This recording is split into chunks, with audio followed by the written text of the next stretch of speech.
Zwom. Doot, doot, doot, doot, doot. BMO. Hey everyone, and welcome to another BMO Creative crypto video.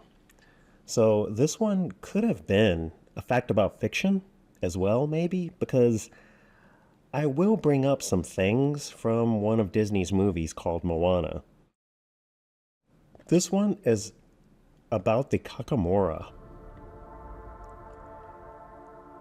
So legends from Polynesian mythology, especially in the Solomon Islands of the Melanesian people, describe Kakamora living primarily on the island of Makira.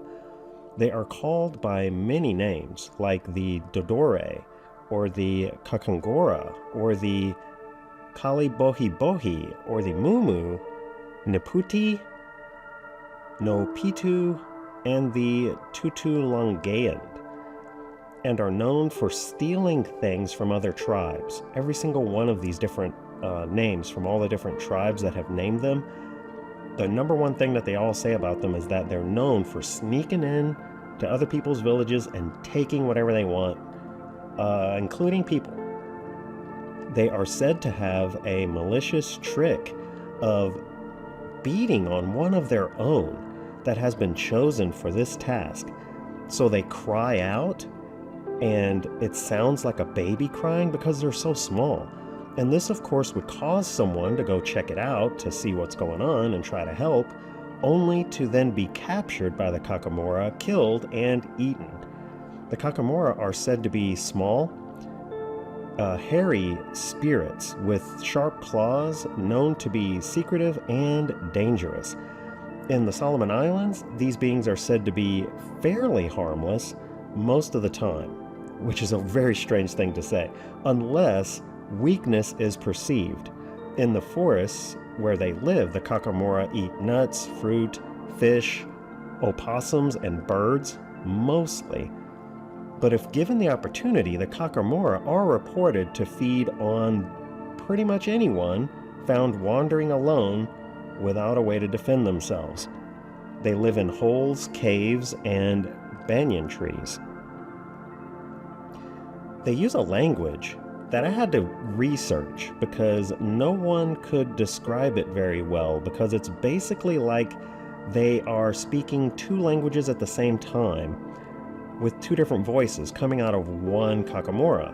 The Melanesian people don't speak this language, but it's basically polyphonic, their language. They are easily frightened away by white cloth waving or flapping, which is another strange thing. They apparently worship the moon and primarily come out at night, and have been seen doing dances which several Solomon Island tribes still do to this day that are named after the Kakamora. And they are traditional dances now, and they do them to the sound of conch shells being blown. You can see them dancing on the beach sometimes, people say, if you travel by night very quietly. But if they hear or see you, they will immediately take off running towards the trees and just disappear in the woods.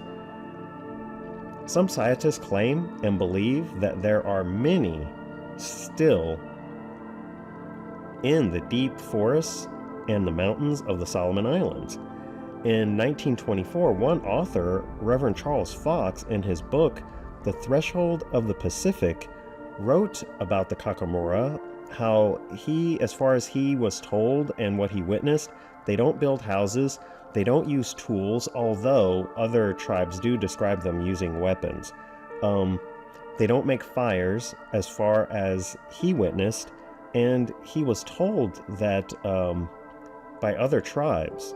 So yeah, he only witnessed one, and what he described was that he was with a group of Arosi traveling in the forest, and they came across a loud sound, like a crashing through the woods. And so when they ran up to where it was right near a riverbank, and on the rocks that were crossing the river, they saw a fish that was half eaten, and it was still flopping around. And there were small wet footprints all on these dry rocks. And that was as close as he had ever come to the Kakamora, and that even scared them, because they were like, if there's a lot of them, we could be in danger. Even in 1930, District Officer Dick Horton claims to have seen extremely short people near the village of Varakuru in Guadalcanal. From what I can tell, most claims and sightings of the Kakamora conveniently ended in the early 20th century when the local people began to obtain firearms and started protecting their territory and property. And so the Kakamora, I guess, are smart enough to stay away from people with guns. I do think these cryptids have a good chance of being real. Probably a small race of maybe a pygmy, Sasquatch-like race or a tribe, much like the one whose bones were found in 2003 on Flores Island, Indonesia, that people are now calling the Hobbit. But of course, until it's public knowledge, the Kakamora will be relegated to realm of superstitions, folklore, and fairy tales like all other cryptids that have not yet been quote-unquote discovered by modern science.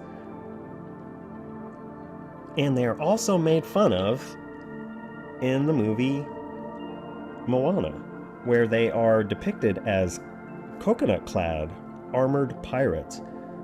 So what was weird to me about this movie is that the people that made this movie seem to understand the importance of coconuts in Polynesian culture.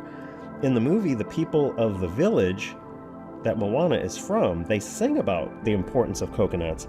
And even Maui takes credit in the movie for creating them so that people would love him. But then at the same time, in this same movie, they depict coconut-wearing, vicious, armored pirates, especially to attack Moana and Maui, and they fail to recognize the fact that it's Pacific Islanders consider it kind of racist to call them coconut. So Disney's just weird these days. I don't know. Anyways, what do you think of the Kakamora or the movie Moana? Leave a comment below. Well, that is gonna do it for this one. Thanks so much for watching. Please leave a like and subscribe to BMO Creative for more crypto videos. Thanks so much. Bye.